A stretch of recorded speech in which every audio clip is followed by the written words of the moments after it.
Hey, what up, everybody? My name is John Soto, and today I'm here with the one, the only, Kadyn, Slim Ziffy, Marcantel. How are we doing today? Doing good, brother. Pleasure to be here. Pleasure to be, interviewed by you. So, yeah, just excited to be here, man. Dude, sweet. And so, right off rip, man, I gotta know, where does Slim Ziffy come from? So, when I started fighting, I've carried this nickname for a while of just being Ziffy. It was something I created when I was in elementary school, and it was my gamer tag. So I used it for a while, and I created a YouTube channel like maybe seventh, eighth grade, where I would try to do like Casey Neistat vlog kind of thing. Oh, gotcha. And I got clowned for it. I got bullied for it. Everybody started calling me Ziffy, and I absolutely hated it. I fucking hated it.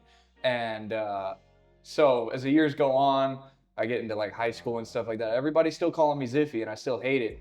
And I'm like, I had a thought. I'm like, if I do, because I had thought about MMA and going into fighting in general. So when I wrestled, everybody still called me Ziffy, and I'm like, all right, I gotta turn it on the script because everybody used to call me it just to like kind of poke fun at me. So I took the liberty of like, hey, I'm gonna use this nickname that everybody calls me that I hate and actually turn it into my nickname. So when I fought at Rage in the Cage, I walked out to the real Slim Shady, and so I just put Slim in front of it, and that's kind of just stuck, and that's what it is. It is what it is. So. Dude, I'll tell you what, that's one hell of like a unique nickname, Thank you, brother. Like, color me shocked, but I have never heard of that one before. So I guarantee you it's gonna stick when you're a legend in the game one day for sure. Hell yeah. No, I heard when I fought at Rough the first time, the commentators got my name messed up. The dude that was the announcer did it. He said it correctly, but the commentator guys were saying Slim Zippy, like two P's. And then towards the end, one of the other commentators corrected him, and he's like, "Man, I wish I asked him where he got that name from." So no, it was just it's a funny little moment that when I went back and watched it, I'm like, oh, he's been saying it wrong the whole time. So is this the origin of how people are gonna know your name now, or have you explained that before? No, this is the first time I've ever explained it. So no, you get the first one. Hey, dude, that's history in the making right here. Okay, It is, dude. Apex was first. All right. So, uh, were you born and raised in Arizona? Yeah, I was born in Scottsdale. And then I moved to Dallas for a little bit when I was like 9, 10 months old. Stayed there for about a year and then moved back. And all the way up until my freshman year, I lived in Ahwatukee. And then after my freshman year, we moved back to Texas. I lived in Austin and Cedar Park. So I went to school at Vista Ridge High School, wrestled there for my sophomore and my junior year, and then moved back to Arizona after my junior year and finished school at Desert Vista in Ahwatukee. So you hopped around. Yeah, it was awful with the credits because Texas has a higher credit limit. So when I got there, they didn't take some of my credits that I had from the classes that I took in Arizona. And then when I moved back my senior year, they like invalidated some of my credits that I had in Texas. So my senior year, I ended up with like 3 math classes, and I was there the entire day. So all my friends were like, they were getting out after lunch. They're like, hey, we're gonna go play games at home. We're gonna chill. I'm stuck at school until like 3:15. I'm like, Dude, that sucks. it was brutal. It was brutal. I don't think, honestly, I don't think I would have graduated had it not been for COVID. Because what happened during COVID is the way that they took our grades. So my grades were like C's and D's. When they stopped like forcing us to go to school and everything was at home, you didn't actually have to do any of the schoolwork. It's just whatever letter grade you have would have stayed. So obviously I had to do work to get my grades up to C's so that I would graduate. But yeah, if I didn't, I think if I didn't um, if that wasn't going on, I don't think I would have graduated. Because my mom helped me with schoolwork, my dad did, and it was a grind, but we did it. C's get degrees, bro. Not me. Hey, well, they get you to graduate. They get the diploma. And that's the only thing that you really do need. 100%. And so, since you're from Scottsdale, Arizona, and now train out of Chandler at UKF, right? That's Chandler, right? It's like Chandler Mesa, yeah. Chandler Mesa, gotcha. So, how has growing up in Arizona shaped your approach to fighting? That's a good question. I'm not really. I mean, being in the desert in the heat, you kind of grow up, doing sports and stuff. Like I grew up playing football, flag football, tackle football. So practices were always hot. It was always brutal being in shoulder pads and helmet and stuff like that. So I guess it kind of just, made you deal with the heat a little bit more. Um, but I think growing up, kind of playing football and stuff like that, kind of shaped me into having like a gritty mentality, like that grit to where you can like you dig deep into these games, you dig deep during these practices. So I'd say the heat more than anything uh, kind of shaped me into a grittier kind of person. So The heat is no joke here. no, it is not. Yeah, no. Like even back, I remember when I was in football for like a month in my freshman year in high school because I ended up having to pull out. Dude, there were some days where they straight up were just like, "Hey, no practice outside." Like yeah. you're gonna have like an aneurysm, you know? Dude, it's awful. Dude, hey, you can't cook with cold oil. Can't cook with cold grease. That's a good quote. Dude, yeah. Good. I think Mayweather was the one to say that one, dude. No, it's 100% true. It is. Yeah. I think that definitely gives Arizona fighters that edge, dude, because like with the cold, there's something you could do about it. You could put layers on, this and the third. Dude, heat, bro, if you ain't got shade and wind, you are cooked. I mean, you can get naked, but I didn't think of that. That's that's crazy. And so kind of moving forward, what drew you to Muay Thai and MMA, and when did you know that this was the path you wanted to pursue? So kind of going back to where my nickname came from, right?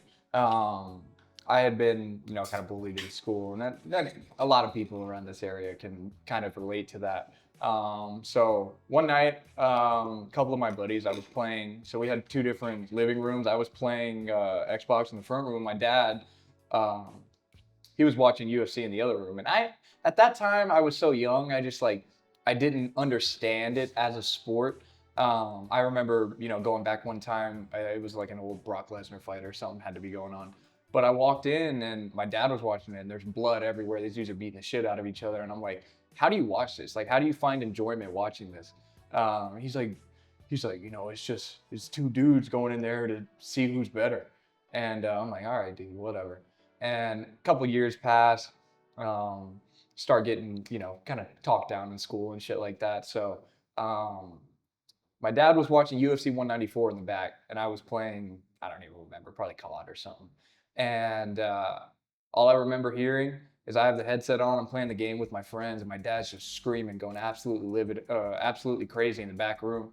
And McGregor had just knocked out Aldo. I had no idea who McGregor was, who Aldo was. So that night, like I ran back because I thought something had happened. I thought the TV fell or like the dog knocked something over. And that night my dad was like, he just knocked out the pound for pound greatest fighter in 13 seconds. And I'm like kind of trying to wrap my head around it. I'm like, oh, this seems fake. So that night I go up, I'm going to bed or something like that. And I'm like Googling on my laptop, like Conor McGregor. And I start watching all these highlights and all these like interviews and stuff that Conor had done. And it just, nobody else did it like Conor. Like, No. and there's no other person that got as many people into the sport as Conor. So I obviously got into the sport through watching Conor's highlights, then discovering who like Nate Diaz was and like all these other fighters I've heard of, like Anderson Silva, Brock Lesnar, like the old gen fighters.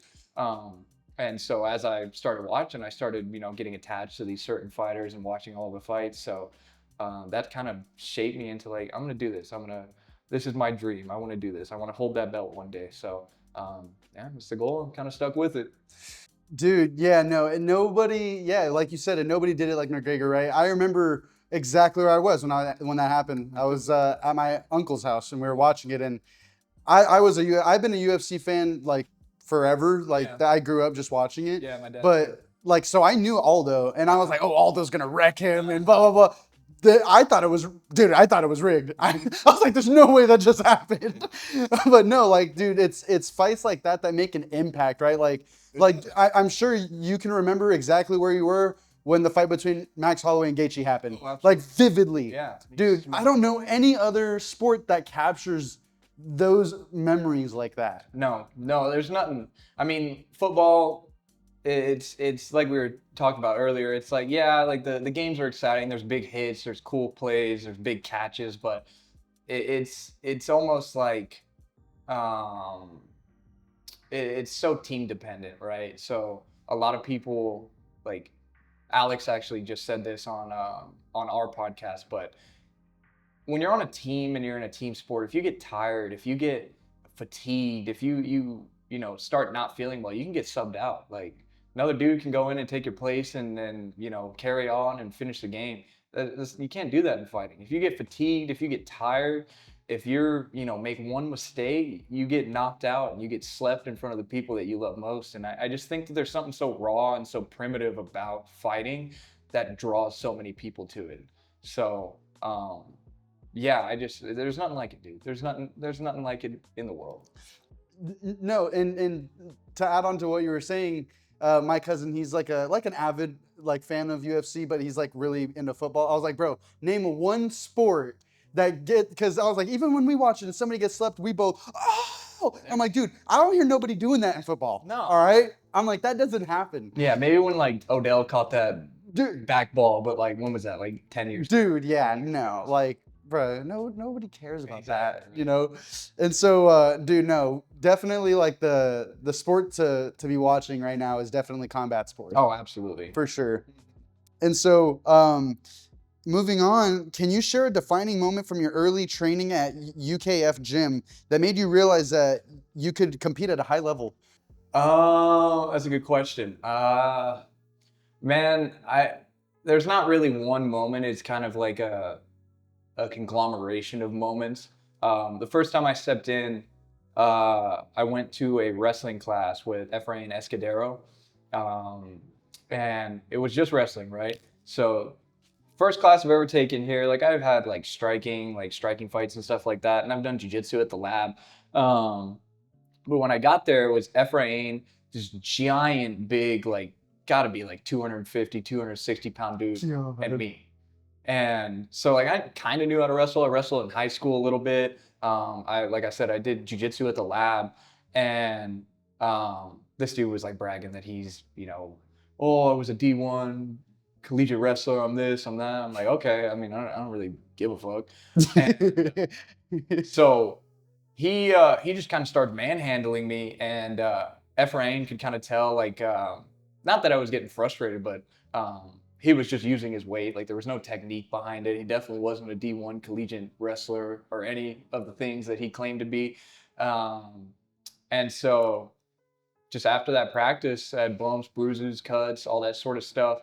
And he's like, you're tough, you're tough, you're a tough kid. And I'm like, thank you, man, I appreciate that. And that kind of just like in my head, I'm just like, yeah, I'm a fucking tough motherfucker. Nobody would have fucking stayed here at that practice and got manhandled by some goof for fucking an hour and a half. So that was one moment. Another story I'll tell you is with Alex. So you just interviewed Alex. I went to the Chandler location, and so we had two locations. We had the Chandler gym and then the Mesa Training Center. And I had gone to Chandler to just do like some sparring with their amateur team. And Alex was there. This is the first time I ever met him. And we didn't say anything to each other because I didn't know who he was. And so I'm sparring with all the other guys, and then me and Alex get to sparring. And at this time, I'd like to think that I had some pretty good skill, and Alex spars pretty hard, so he started hitting me really, really hard, and I'm like, okay, motherfucker, you wanna try? And I remember fucking kicking him as hard as I can, punching him as hard as I can, and he's doing the same thing back, and just kind of that like mutual respect. Yeah. Go to war with somebody. It was just like, oh, I think I'm in the right place. Like no words exchanged, just like we know. Yeah. Just like that look in the eyes, and I just said to myself, I'm like, this is a place. This is a place I should be. So yeah, had a couple fights with Javier and the team. I fought at a exhibition tournament, PFA, Rough, LFA, now back at Apex. So yeah, man, just excited. I know I have skills. I know that I can take this to where I want to be, and all it takes is hard work, and that's what I do every single day. So yeah, there's not really a select moment where I knew like, hey, I could do this. It was kind of just like the moments building on top of each other to where I was like, yeah, I can do this. So Man, that's it's funny you mentioned Alex, man, because I don't know if you watched like the full interview we had, but he was giving you a lot of praise. You know, he said he was like, "Dude, iron sharpens iron, man. I have Kadyn next to me, and we just be going like it's every some day. crazy rounds." Yeah. I would love to be a fly on the wall and just see how that goes down. Yeah. But kind of relating to what you were talking about, like fighting heavyweights, dude. I feel like fighting heavyweights, once you get comfortable doing it, there's not really much after that like you fear. Oh, Like yeah. I remember the first time, like, and maybe you can attest to this. You ever seen that William Dafoe meme where he's like looking up? Yeah. Dude, that's literally how I felt when I was, dude. Like, cause grappling with the heavyweights one thing, striking with one is a completely different ball game. Yeah. So, dude, yeah, you're just like, oh. Because I don't know if it's like this at your gym, but like at least at mine, it was kind of like whoever you locked eyes with. Oh yeah. Oh yeah. And so like everybody got taken except the heavyweight, and you're just like Yeah. just looking around. Well, I'll tell you the first time I had to spar Waldo. Good Lord, I was running. Like I was actually running around, and he's like, "Where you going? Why? Come here, come here." And the first time he hit me, I'll never forget it, dude. It's like I licked a 12-volt battery. Like my whole is like I got shot. 12-volt is crazy. So yeah, no, sparring heavyweights is not something that I recommend to anybody, but it'll show you what you're made of. It'll show you how tough you are, and yeah, no, if Waldo's ever looking in my direction, I look in the opposite direction. No, I don't blame you. I would not blame you because correct me if I'm wrong. He's actually in UFC right now, right? Yeah, Waldo is the number 6 ranked heavyweight contender in the heavyweight division. He's got the longest active win streak out of any heavyweight in the heavyweight division. So, yeah. Dude, props. Waldo's to him. good. Yeah, Salsa Boy is coming for for So, dude, props to you for standing toe to toe with him, man. That's I ran. crazy work. I ran. Always ran. Dude, no one's gonna blame you for that one. Yeah. And so, moving on to talking about fighting for the belt, right? So, fighting for the Apex State Lightweight Championship belt is a big step in your career. Yeah. What does it mean to you personally to be competing for this title, and how has it motivated your training at UKF Gym? Man, you know, it's an honor, right? Because I've had a lot of fights with Todd. I've known Josh for a while, and you know, being the main event, fighting for the belt, it just gives me that kind of motivation to prove to myself, and not only to myself, but everyone around me that, you know, I am the best, and I know that deep down in my heart that I am the best. So there's not, I mean, I haven't really changed a lot as training wise, you know, like rounds are always going to be hard. The bike sprints are always going to be hard. You know, it's about the same time as an amateur MMA fight, 3 3-minute rounds to 5 2-minute rounds, like a minute extra. So I know that I'm able to go the distance. But I'm just excited, man. You know, this is the first title that I fought for. This will be my first main event that I'm competing in. So I know deep down that I'm the best, and I'm gonna show that. I like how Alex he already put in his bio that he's the WKA state welterweight champ. So I kind of I took a little bit of sauce from Alex, and I put Apex State lightweight champion in my bio. Saw that. Because I already, you know, I already feel like the champ. I walk around and carry myself as a champion through life, not only through fighting, but through life, through the people that I meet. So having the belt around my waist doesn't really change that. It'll be, you know, nice to have it, to put it on my shelf, but I already feel like the champion, man. I already feel like I'm the best, and I'm going there to prove that. So. Yeah, and no, 100% agree with everything you're saying. I was talking to Alex about this too, but a lot of people like they get on fighters for like and go as far as to say like they're delusional, right? When they're doing like the most as far as like saying they're the best, they carry themselves like the champ, putting it in their bios, this and a third. But like I said in that interview, like if you don't carry yourself like that, odds are you're probably not gonna win. Like the mentality is a very big part of like a physical aspect of fighting, right? I would say it's more than the physical. I'd say it's 90% mental and 10% physical. You can do as much training as you want. You can kill yourself in the gym and if you still have these doubts, if you still have these voices in your head that are, talking you down and berating you, like it's not gonna go well, And I've been there. I've had, losses. I've had fights where I've gone in and I'm like, man, this is a big dude. I don't know what's gonna happen, and I've lost a fight. But learning from those experiences, growing from fight to fight, and doing that cements that confidence. Like that's where the confidence comes from. It's from taking those losses. It's from taking those setbacks and knowing that you can come back stronger. So. Dude, spoken like a true champ, man. Like those losses, sometimes they're necessary, right? In order for you to be able to, see some holes, potentially, so that by the time you're in the end game, you already experienced it way earlier in your career, right? Yeah. Dude, I'll tell you one thing, man. I have a super huge soft spot in my heart for you, and I knew you were very talented from the get-go, and I knew that you were going to be, fighting for one of our titles one day, because you were actually one of the first fighters that I saw at an amateur fight. Really? I never had seen amateur fight. I've been to UFC events in Arizona, but Josh was able to get me into rough, and you were fighting Evan Stone. I remember. And you were actually the first fighter I interviewed, but I had some busted mics, and the thing was so loud that when I listened to it afterwards, it was just like, dude, like ear blasting your ear, right? So I couldn't do anything with it. I was really irritated.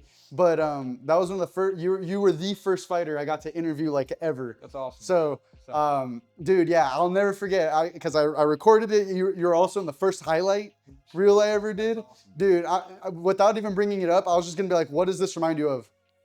Hey, that was a good knockout, dude. Yeah, Oh man, like I just and seeing that energy that you brought, man, to that stadium, was insane, dude. Like, and you could even see in my highlight reel, because I got the crowd's reaction to your knockout, and dude, everybody was just losing it, and I was like, dude, like this guy's definitely he's gonna be remembered in Arizona for sure. It was one of the greatest nights of my life, to be honest. Like, I go out there, fucking balls hanging. I didn't give a fuck, dude. I told the commentators back there, like, they came in and they're like asking me all these questions, and I'm like, I'm gonna knock him out. I'm gonna knock him out. I don't care. I don't care what other question you have to ask me. I'm gonna knock him out. So yeah, no, it was a great night. Evan is actually, a very good fighter in himself. I trained with him actually at the lab. We both kind of started at the same time. So, I have a lot of respect for him. I have a lot of respect for all my opponents. Like, yeah, we do have to fight each other, and that's maybe the unfortunate part, but all these guys they're great dudes, like inside and out. They're all really, really good people. So I don't really hold any grudges or anything like that. Evan's a great dude. I actually went to the last rough and supported his fight, and it didn't go his way, but it is what it is, man. That's a fight game. Yeah. So, no, yeah, it was a great night. It was a pleasure to meet you that night too. And I guess it's just kind of a full circle moment. You know what I mean? No, yeah, no. I was thinking about that. I was like, dang, he was my first interview, like back then. And I was like, and now we're here in this particular moment, right? Yeah. I just do one of the funniest things I remember you were talking about. He was like, yeah, he put me in a guillotine. Like, I knew I wasn't gonna tap to no guillotine. Yeah. Yeah, it was tight for a second, I won't lie. I don't know why I shot a takedown. It was because I dropped him. I dropped him with the jab, and he like spun around because I thought he was finished. I was about to kill him, and he started getting up. I'm like, no, I'm losing my chance. And so I go to shoot, and I don't even like lock my hands or anything. I'm basically just like pressing him up against the cage so he can't move, and I feel him start like wiggling his arm around to try and guillotine me. And so I try to go the other way, but he wouldn't let me turn. And he jumped it, and that was probably a bad decision for him, because I beat the shit out of him when I finally got out of the guillotine. But for a couple seconds, it looked grim, a little scary. Yeah. Dude, couldn't breathe for a couple seconds. I was like fighting hands, and then by the grace of God, dude, I was able to like pop my chin out, and I'm like, oh, and I just started going ham. So, dude, yeah, no, oh my, that was such a memorable night. Like that night there were so many finishes. Dude, the women's fight, man. I remember this poor girl, man, oh geez. I mean, it seemed like it should have been stopped way earlier. Yeah, I mean, the ref's in there to save you sometimes. He doesn't do his job, so Dude, yeah, sometimes you gotta no. take it into your own hands. Very, very unfortunate. But dude, since then, man, you've still been fighting. You've still stayed active, which is awesome. And dude, now you're fighting for a title. Yes, What weight class? I know it's the lightweight class, but what weight are they actually making you and Mike Flanagan meet at? So it's 140, so I don't have to go down to 135, which is actually pretty nice for a change. Usually I get like a 1 pound allowance. When I fought at LFA, it was 135.8, I think, and then when I fought, excuse me, at Rough the other time, I was like 134 point something. So I cut a little bit too much weight, but it's nice to have a couple more pounds to Not have to. not have to cut, to be able to rehydrate, because I can make 140 easy. I can make 140 tomorrow. Like, so it's not too big of a deal for me, but I'm excited, man. Like you said, main event against Mike Flanagan, going for the Apex State lightweight champion. You're looking at the champion right now, so Dude, I'm interviewing the champ, right? And so, as far as Mike Flanagan goes, I've seen his fights just because I've been with Apex for a while now. yeah. I've actually commentated a couple of his fights too, so Oh, that's true, huh? I forget. Yeah, you commentate for us as well. Um, one thing that I've noticed about him is he's a very flashy fighter. You know, if he knocks you down, he's going to turn to the crowd, raise his hands. What kind of what kind of mental space do you have to put yourself in to where, oh, if I get like, even if I trip and fall down, he's going to turn and, you know, throw his hands up? Or does none of that even mean anything to you? I don't really care. I mean, he could do whatever he wants. I like his fighting style. Like he's flashy, he's entertaining, he's got good kicks, he's got good punches, he's a good fighter. But I'm better, and that's what it is. I'm a better fighter than him. He hasn't fought anybody who hits as hard as me. He hasn't fought anybody with the movement that I have, with the head movement that I have, with the grit that I have. And bring it, bring it. Whatever you got, bring it. I will Dude. show you that you are not the champion and I am. So. Oh man, I'm so excited for this fight. Like I was telling Alex in our last interview that Apex, as we keep having more and more events, we're kind of like weeding out the people that do this as like a hobby, Mhm. and we're actually putting people that like are fighting for a potential career one day. Yeah. You know, and so like when you have a guy that's fighting, Joe, oh, I just do this just because it's my, you know, like a hobby. Yeah, I do it after work, stuff like that. Compared to a guy that's like, dude, if I don't win this, my family's not eating. Like, Yeah, like true. I'm prepared to die in here. Like those fights, when you have two guys with that specific mindset, it's fireworks. Yeah. Literally. Because he knows he probably thinks that he's a champ already. He probably thinks that he's gonna win. It's my job to show him that he's not. So at the end of the day, we'll see what happens. I know that I'm prepared. I know that I'm confident in my skills and my ability, and I know that he hasn't fought anybody like me. So we're gonna see. We're gonna see what's gonna go on.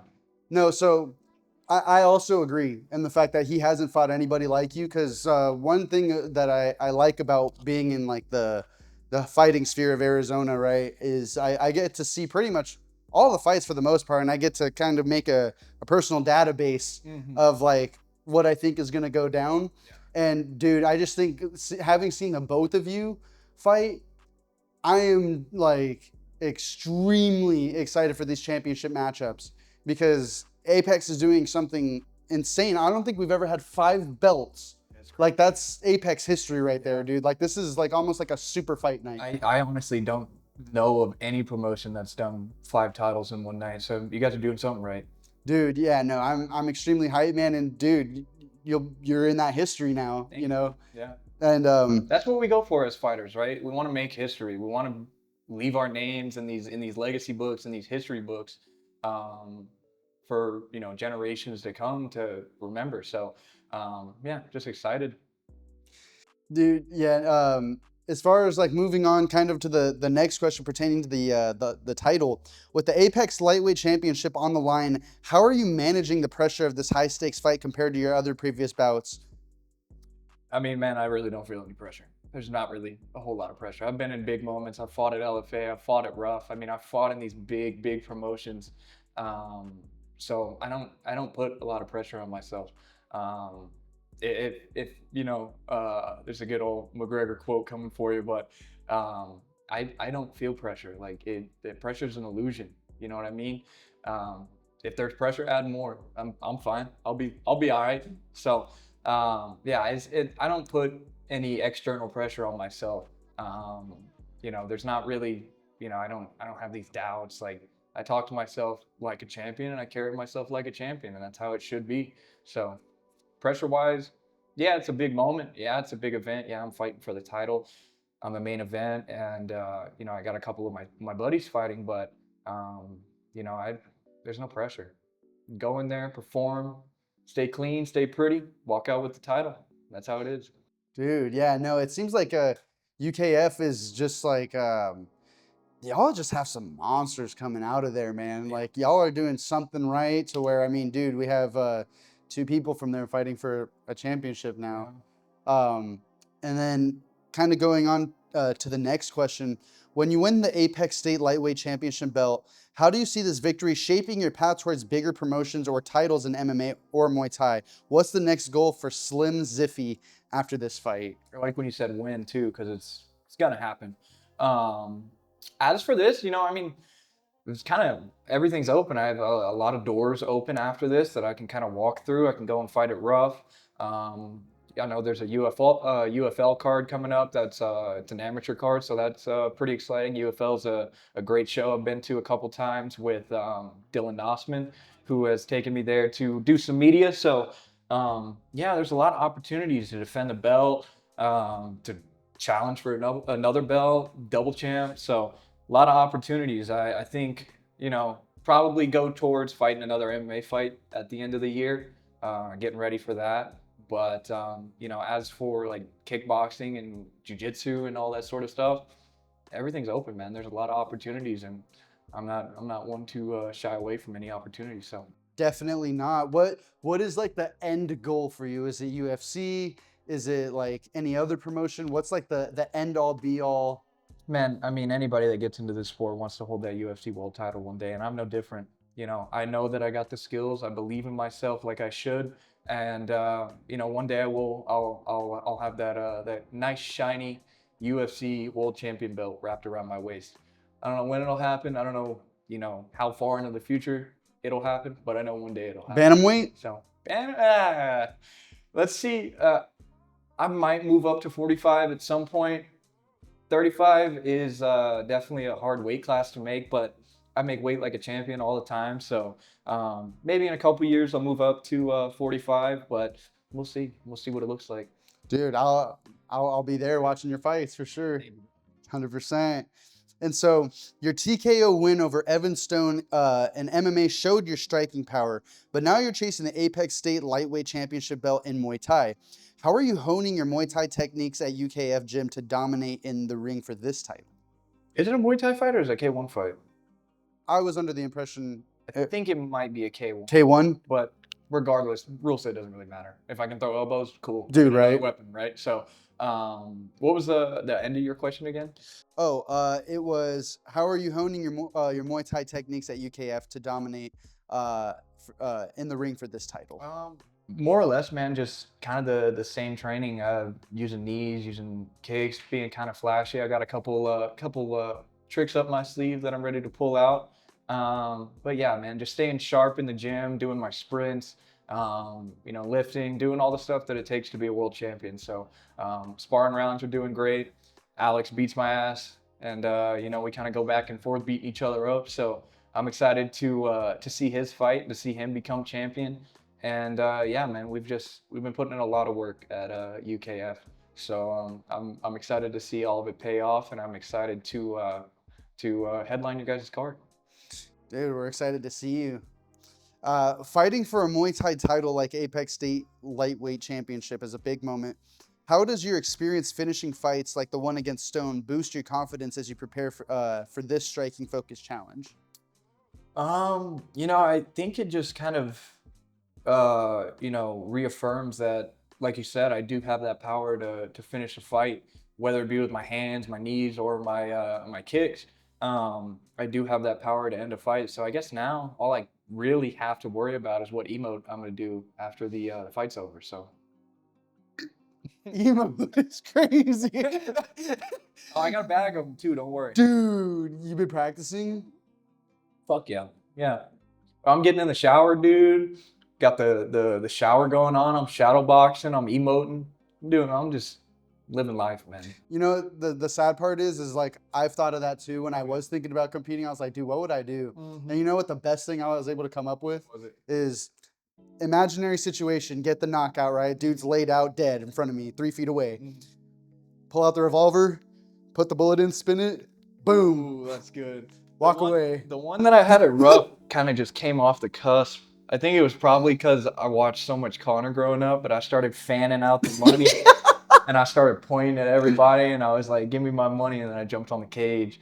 That one just kind of came out of nowhere, but I think this time might be the good old grand slam, sayonara, throw the bat, and something like that. I don't know. We'll see. Dude, no, oh geez. Now that's all I'm gonna think about when you win. Like, oh geez.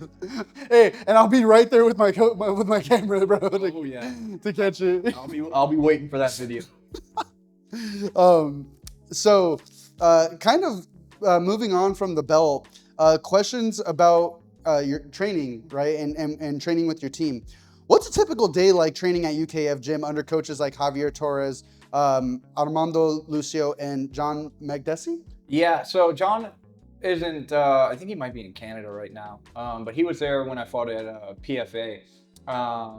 Armando, just a big goofy guy, dude. Like he's always chatting shit. Javier's the same way, always chatting shit. So I work until about, shit, it changes every day, maybe 12, 1. And then I go to the gym at 3:30. Pro classes from 3:30 to 5. Hard rounds, usually Monday, Tuesdays kind of striking, Wednesdays sparring, Thursdays more grappling. It can be, cage wrestling, open wrestling, more clinch that we've been working this week. Fridays, I usually take like an active recovery day. Saturdays, we spar again. And then Sundays, another rest recovery day, kind of keep the body all in tune from all the sparring and getting hit in the head. So other than that, yeah, 3:30 to 5. That's pro class. I coach at the gym Monday through Thursday. I coach beginner Muay Thai. And then after that, I either do jiu-jitsu or Muay Thai. So I'm there until about 7:30, 8. Go home. My beautiful girlfriend makes me a nice meal. We sit down, we watch some TV, and go to sleep. Repeat it again. That's kind of how it's been for the last couple of years. Sounds like a nice life. It is. It's nice. Very, very nice. So, relating to what you were talking about with hard sparring, there's been a lot of debate on the internet within the fighting community about hard sparring, right? A lot of people are saying, oh, you shouldn't hard spar often because, people like George St. Pierre have said, hey, I've seen people lose their careers like in sparring, like not even in the actual fight. Yeah, and then you have some people like Demetrius Johnson where they're like, dude, I rarely ever hard spar. Like I want the actual fight to feel different, like I'm in danger, things of that nature. What's your take on hard sparring? Because like even in my own personal experience, like at Siege MMA, dude, when we sparred, it didn't feel like sparring to me, bro. I felt like I was fighting for my life. Yeah, a lot of times it really does. I mean, my take on it is, at an amateur level, you need really, really hard rounds. You need to kind of go into that fire, like I said, to kind of show you what you're made of and how your brain works under that certain pressure. Now, there are certain times where like, hey, maybe we're pitter-patting back and forth. We're kind of focusing more on technique instead of, trying to kill each other. But I think that hard sparring in and of itself isn't necessarily a bad thing if you're controlled with it. Me, myself, I'm not gonna blast you in the head with a head kick. I'm not gonna, I'm not gonna try and knock you out. I'm gonna let you know that you have openings and you have holes, but I'm not gonna intentionally hurt you because I know all of these guys have fights. I know all of these guys have careers that they want to, go up and achieve all of these dreams that they've had. So, my personal opinion, I hit people with the body 100%, legs 100%, punches 70, 80. I mean, if you're hitting me hard, like I say, it's the golden rule. If you hit me hard, I'm gonna hit you 15 times harder. So, but like head kicks and stuff like that, like the dirty techniques of fighting, like teep kicks to the face and like Oblique kicks. spinning heel kicks, stuff like that. Leave that for the fight. Like the damage, the strikes that cause damage, where you get cut or where you can break a rib or something like that. Leave that for the fight. Whereas like in sparring, try to use the less lethal techniques and try to meld those together and use those. So I don't think it's horrible. Because there's no winning in sparring, right? No, not at all. Yeah, no, definitely interesting take. Yeah, no, 100% agree. As far as like, there's a time and place for it. Absolutely. Right. And you need hard rounds. Like we're all amateurs in the gym. Like I spar with a couple pro guys, but amateurs, you need that. You need to be put in that fire to, like I said, See what you're made of. And that's kind of what it is. And there's always like, you can communicate with your partner like, hey, you're hitting me too hard. I'm not one of those people. Same, dude. I'm like, bro, I ain't know. I'm gonna hit you. Yeah. But there are people that like, hey, you're hitting me a little too hard. Let's just work on technique. Let's flow. Let's play. It doesn't have to be like sparring like hard. I'm gonna hurt you. Let's play around. Let's touch spar. Let's use our movement, use our footwork and our technique to set up shots and stuff like that. So yeah. Gotcha. Yeah, no, definitely ain't nothing like coming home, dude, and I have like a black eye. I work retail, so like, do my customers, everything good at home? It's like, oh, it's okay. I pay a fee for this. Yeah, well, I got the scar on my face right now, but actually when I fought at PFA, when I fought Chandler, he gave me 2 black eyes, and I worked at Tesla as an advisor selling cars. So I go in the next day, and they're like, "What happened to you?" And I'm like, "I got in a fight over the weekend. It's all right." And they probably thought that I got in like a street fight or something. But every customer that came in, they're like, "Are you all right?" And then I just started wearing my sunglasses. I'm like, I stop talking to me. I don't care. I don't care. Dude, no, Chandler, man, he's a tough dude. He trained at Siege. I used to spar with him all the time. Yeah, he's a good fighter. Dude, yeah, man, he's just all he ever did was just Muay Thai. Mm-hmm. Muay Thai. And then I remember there were days at Siege where it doesn't happen as often as it used to back in the day, just due to coaches switching, but we'd have MMA days. Oh yeah. And brother, I'm telling you right now, if I knew that you were only a Muay Thai fighter, we were not striking, dude. I was Habib Nurmagomedoving you. I did not want any. Bro, yeah. And then, dude, if I knew you were a jiu-jitsu dude, I was like, bro, you're not sniffing my crotch today. We are staying on the feet. Yep. So, because MMA has, like, for me, has always just been like the easiest path to victory, right? Resistance, yeah. Yeah, 100%. So like when Alex was talking about, oh, I made this last fight a wrestling match, I just, dude, why not, bro? Why are you gonna take unnecessary damage for pride? Like, I clowned him a little bit because he is a tough dude in the gym, but I was like, brother, you strike, you do all this, you beat the shit out of me all day, and then you go and you take this dude down. I was ready to see a knockout, dude. I was so excited. I thought he was gonna knock the dude out, and then boom, he single legs him and high crotches him and dumps him. I'm like, all right, well, he's winning, but I gave him a little bit of shit for that. So love you, Alex, but strike next time, brother. Dude, no, yeah, he called you a cat for playing no build on Fortnite.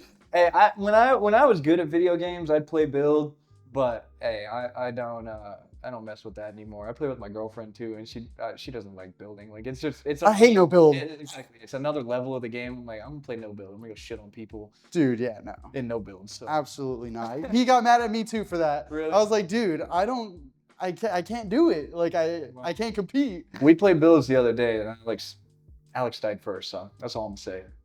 Dang. That's all I'm saying. Sweet. So it sounds like the camaraderie at UKF is strong. Yeah, man. I posted last night. The caption on my post was, "This isn't just a gym. This isn't just a team. Like these people, I really feel like are my family. Like I will take a bullet for each and every single person in that gym because I know they do the same for me. So at the end of the day, yeah, we're a team. We beat each other up, but I think through those moments and through being around each other so much and shit talking, having fun, it builds that strong connection to where it's like, you got my back, I got your back. Whatever you need, I got you. Whatever I need, I know you got me. So, yeah, that's my family, man. Dude, no, 100%. If I'm ever, if they ever told me, John, you're about to get into a fight, God forbid now because I have nerve damage, but dude, I'm like, bro, I've seen what you're capable of. I've seen what Alex is capable of. Gator and Sorrentino. I'm like, dude, those that's my backup. Yeah. Like if I'm pulling anybody, right? So, who has been the most influential person in your corner at UKF gym, and what's been the best piece of advice they've given you? That's a good question, man. I'd have to say it's Javier, man. I mean, Javier has given me everything that I've needed as a fighter. He's given me opportunity hand over fist. He's given me a place to train. He's given me a family. I mean, I could go on about all the things that he's given me. So for me to be able to give him a belt, to give him a win, to give him, um, that relief of like, oh, this kid that I trained is actually following through and pursuing his dreams, because that's what he says every single day. Is like at the end of practice, he's like, you know, I believe in each and every single one of you guys. I know that you can make it. I'm here to help you live your dreams, and I'm here to get you to the UFC. And I mean, as for like a piece of advice, man, the first day he was like, I don't remember who I was sparring, but I was getting overwhelmed by somebody. I think it was a pro or something. But he just told me to like trust in my skills. He said I have skills. He said I have power, and just kind of reaffirmed that I do have skills. So kind of lit that fire again underneath me. And yeah, man, I owe everything to Javier, Armando, Jerry Rodriguez. I mean, these are all just outside of fighting, they're incredible role models. Like Javier, I would say is probably like my role model. Like the way that he lives, he doesn't have to fucking come in and train with us. He comes in and trains with us every single day. He lifts with all the other guys. Like he is the personification and the example that you need in a gym. Um, to make you believe in yourself. And yeah, I owe him everything, man. Love him. He's a great dude, and he's a funny motherfucker too. So just add that cherry on top. Dude, it sounds like a guy I'll have to meet one of these Yeah, days. he's a cool dude. Cool dude. You talking about how your coach trains with you, that's very reminiscent of Habib Nurmagomedov. He's also running laps with everybody, lifting the weights. So there's something about seeing the person that's training you actually doing it rather than just like, oh, Do this, do this, do that. It's a totally different ball game. So it's definitely like I think it adds that extra layer of a connection and understanding between the fighters. Yeah, because he's not gonna fight anymore unless he probably wants to, but he's in there every day coaching class. He spars with us. He does everything with us. He is one of us, and that kind of builds that stronger connection to where it's like, if he can do it, I know I can do it. You know what I mean? So yeah, big shout out Javier, shout out Armando, shout out everybody at UKF, man. You guys are all fucking studs, so love you guys. And so as far as moving into questions about your fight record and career, right? You won in a unanimous decision against Chandler Klein in a Muay Thai bout at PFA 7 in 2024, correct? Yeah. Gotcha. What was the key to securing that victory? God, man, I don't even remember. I remember at the beginning, I was like, I have to keep him away, because we were actually scheduled to fight at Rage in the Cage like a year prior. Oh, an MMA? Not an MMA, no, at whatever they call it. It's like Rage in the Ring or something Oh, okay, like that. gotcha. So we were scheduled to fight, and he pulled out a couple weeks before because he broke his foot or something. He had some foot injury. Oh, yeah. And then after, we get the fight rescheduled, and I'm like, okay, I was supposed to fight this guy. I get in that kind of that headspace, like, okay, it's the same dude, just getting ready for the same dude. You know what I mean? But as the fight kind of started, I noticed that my kicks were landing, and they were keeping him back, because I know Chandler wants to come in and he wants to box, and he landed a couple overhands, man. I mean, he didn't, like, my eyes weren't black for no reason, you know what I mean? So I knew that I had to keep him away using push kicks, teeps. I landed a nice spinning back kick right off the opening bell, but I knew that I had to keep him away. So used my movement, and then towards the end of the second, he started coming on really hard and landed some good overhands, kind of pushed me onto the ropes. So Javier got me into the corner, sat me down. He says, "Go southpaw this time," and I switched. So in the third round, if you go back and watch that fight, I fought the whole third round in southpaw, and every single time. I don't know if Chandler has never fought anybody in southpaw or what, but every time I threw my left hand, it landed, and it was landing hard. So that one little adjustment, that one little thing, I think won me that fight. So you're comfortable switching stances? Oh yeah, dude, I can switch stands. I can fight in any stance. So yeah. Yeah, no, I feel like as time has gone on, fighters have learned to get more comfortable doing that. Yeah. Especially if you're an MMA fighter, where if your leg gets chopped, you got to be able to switch your stance and put that one back. You know. So no, okay, interesting. So southpaw was really like the main takeaway. That was the key, dude. That was the key that won me that third round.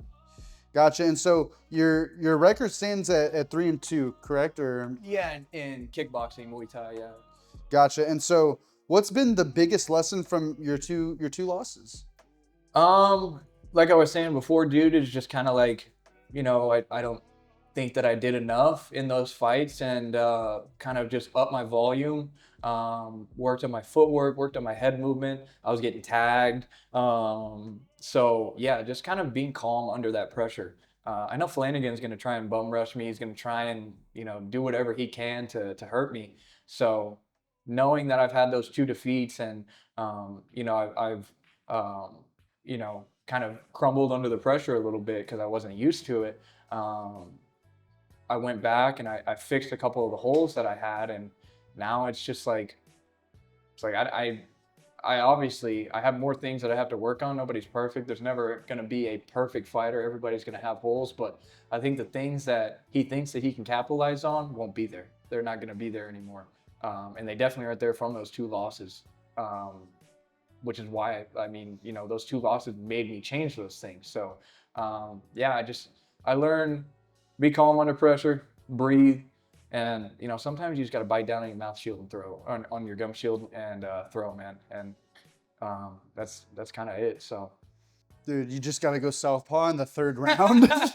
hey, maybe, dude. Hey, I'm calling it now. Or win the first three and then just start dancing for the last two. Let's be up three, and then I can dance around and chill. Dude, man, as much as I'd like to agree with you on that part, there have been so many times where, dude, I thought somebody won so clearly. That's true too. And dude, my friend Yeshua, like a while ago, I could have swore this dude was two up one, and then he even said, he's like, dude, that's why the last round I just played it real safe. I was so confident that I had won the first two. Other guy got it. Yeah. So dude, sometimes, man, as confident as we can be as far as seeing it, and I've kind of learned how the judges, the judges, to my knowledge, go off of, they called it the 3Ds. Pause. But they call it no diddy. Damage, dominance, and I forgot what the third one was, but dude, I could have swore there's been some instances where I thought somebody should have got their hand raised and they didn't. So as much as I would love to tell you to play it safe, dude, sometimes you can't leave it in the judges. Yeah, no, that's a good point, because a couple of the fights that I've commentated too, Alex has only lost. I thought he won the fight, but Muay Thai scoring is a lot different than traditional kickboxing scoring. So knees and stuff like that score higher than kicks or punches. So it's weird. But damage trumps all. I know that. That's for damn sure. So got to put some damage on that boy. Oh, 100%. And kind of seeing both of your guys' physiques, from first glance, it does look like you're the bigger guy, coming into this one. That would be crazy, because all my life I've been the skinny kid. So I might be a little taller, maybe a little thicker, a little wider. But I know Flanagan's strong. He's fought a couple strong. Dude, Mortera, his last fight.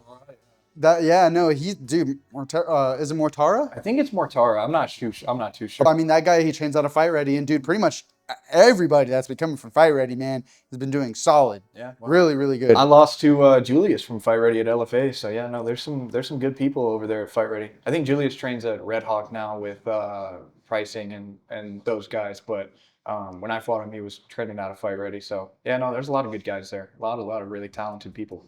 For sure. And so, kind of coming to a closing, I want to get some like fun and personal questions going on. Absolutely. So, what's one song on your fight walkout playlist that gets you hyped every single time? Dude, there's no other answer to this question than Dancing Queen. That like By ABBA? by ABBA, dude. Yeah. I didn't pick that either. That was Armando. Armando's like, dude, you should walk out to Dancing Queen. And I'm like, I don't know. I was gonna walk out as like some rock song or something. And then I started listening to it. I'm like, dude, this would be fucking hard walking out to Dancing Queen. So that's my answer, dude. Dancing Queen. Anytime Dancing Queen comes on, I get like goosebumps, bro. I'm like, holy shit, I knocked some kid out walking out to this song. Funny story about ABBA. I know that song bar for bar Oh, really? because in 5th grade, my teacher played the whole album every single day, dude. So I have that whole album, like, Give you a little bit of a flashback. dude, yeah. Like, I was like, oh, I'm back in 5th grade in saxophone class. But okay, Dancing Queen, noted. All right. Interesting. That was the last song I thought I was going to hear. That was the last song I thought I'd hear. But hey, that's why we do these interviews, right? Hey, we're getting to know him, okay? So, Too. I got feelings. I got some some things. gotcha. And so, if you could have any fighter, past or present, corner you for a fight, who would it be and why? Man, I mean, the gut reaction is just going with Connor. Not now Connor, because God knows what would happen if he was in my corner, but like prime Stand your base. Stand your base. Stand your base. Prime McGregor would probably be my answer, but I mean, dude, there's so many people to choose from. Yeah, I'll go with Connor. I know it's a basic ass answer, but Hey, it's valid. it's valid, but not current Connor. Not Yeah, current. no. Hey, the question said past or present, so that is a valid answer. It is a valid answer. It works. So, what's something fans might be surprised to learn about you outside of the ring or cage? Shit, man. I can throw down on the drum set, bro. I've been playing drums since I was maybe 7 or 8 years old. I grew up listening to Slipknot, Avenged Sevenfold, System of a Down, all like new metal bands and stuff like that. And I'm pretty good on the drums, man. I can throw down. I can throw some beats down. So Okay, gotcha. What drum set brand is like your go-to? I had a Pearl set growing up. Right now, I just have an acoustic Roland set in my garage, but probably like a Pearl, probably a Pearl set. Pearl. Yeah. Dude, yeah, drums was like the only instrument I was ever able Really? to get behind. Yeah, Yeah. I have a bass that I've still yet to like Really? try and like learn, because dude, I try guitar. I'm like, dude, 6 strings, 4 fingers, I can't do it. Like, it's impossible. Yeah. I tried it for a little bit too, and I think the only thing that I learned was like Riptide on the ukulele, and like 2 months after I learned it, I forgot it. And I'm like, I'm not. Dude, not worth it I'm anymore. gonna hit the shit out of the drum set, and that'll be that. Dude, and who would have thought that your ability to beat a drum would transfer to beating people? You know, I actually think that gives me a little bit of an edge because fighting's beats, right? Fighting's rhythm. So going on like off beats or like when somebody's pressing forward, getting that kind of offbeat tempo and hitting them off beat kind of makes them and forces them to reset. So I think that might be like a little bit of an edge that drumming has given me to kind of like understanding rhythm, understanding beats and like half beats and stuff like that. So I think it actually might translate over to Kind of like Dominic Cruz, because he used to use like his head movements like with rhythm. He would listen to music in the back and he would dip his head. Dude, no, it's 100% a real thing. So yeah, no, I think that definitely gave me a little bit of an edge in just kind of my style as a whole. So that's a good Sick. question. That's a good question. Okay, good. After a tough training session at UKF gym, what's your go-to way to unwind or spend your time on? How do you spend like your downtime? I mean, I go home, chill with the wife and the cat. I'm not actually married, but I call her my wife because I love her. Yeah, I just sit down, man. I enjoy just sitting, watching, having a good time at home. building my little life for myself, and yeah, just watching TV, man. Chilling out on the couch, relaxing, watching TV. There's nothing better. What's the show of choice right now? I actually might be controversial, but we just finished watching Love Island, which I was honestly, personally, a big fan of. I thought it was hilarious, drama and stuff like that. But the show that I've actually enjoyed the most that we've watched is The Bear, The cooking one? the cooking show. Yeah, dude, have you Okay. watched it? I tried getting into it a while ago, and maybe like the first couple episodes, it's kind of like The Office, where like the first season may not be the greatest, but then if you keep watching it, it gets better. It's a drama, so it's like there's some crazy shit that happened to it. I like drama shows and stuff like that, but I mean the acting, the way that they prepare the food, it's a great show. So shout out to FX for making that. But yeah, it's a good show. Hey, The Bear, gotcha. Good show. And so, last question: if you could challenge any fictional character to a Muay Thai fight or an MMA fight, who would it be, and how do you think you'd win? Fictional character. My mind immediately went to Death Sentence for some reason, but he's a real person. So fictional. Shit, dude. I have no idea. I don't know. I mean, Death Sentence might. I'm gonna say Death Sentence because he's kind of like he's like a character. You know what I mean? Yeah, no, that's a valid He's answer. a real person, but he is kind of like a character. So yeah, I'd fuck up Death Sentence. That'd be cool. Dude, that'd be like attempted murder. Ah, You'd have to submit him or be nice. I don't even know. He just got finished by Zachary. I know, dude. But he's got DJ in his corner. You ain't fighting. I'm not fighting DJ. That's true. I don't know. I know I would absolutely murder Death Sentence, but it would be fun to. Dude, no, I'm not gonna lie. Even with my messed up back, I probably would still get in there too. Dude, you could get some fucking homeless dude over here, and he'd probably fucking beat up Death Sentence. Dude, no, that was a valid answer. Not the one, dude. I don't know why I thought you were gonna say like I don't know, like the Hulk, or Loki, or so. Death Sentence. I was like, okay, It's probably just because I watched that video with him and Mighty Mouse recently, but yeah. dude. Mighty Mouse had to like sun him. No, he did. He little broed him. And Wing C. I'd fight Wing C too. Fuck. I don't give a fuck.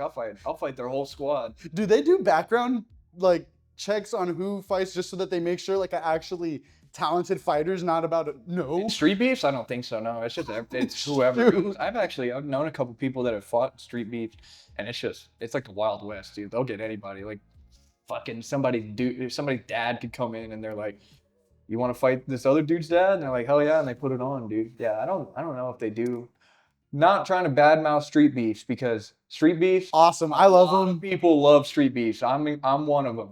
But I don't know that they're too regulated. You know what I mean? So Too regulated. that's one. That's something to keep in mind.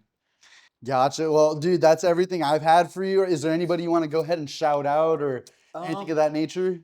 No, I've said shout outs to all the people: UKF Jim, Alex, Javier, Aldo. I mean, I could just keep going on. The list keeps going on. So big real shout out to Alex, Javier, Armando, Aldo, both of our Tonys, everybody that's on the pro team. Love you guys.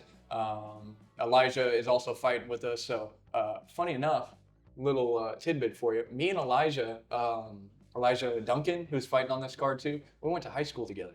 We graduated the same year, so quick tidbit for you guys. But love all you guys. Love everybody watching. As for me, if you guys don't know, at the Karate Kid MMA on Instagram. I do my own show or podcast, you can call it, on YouTube, The Combat Cast.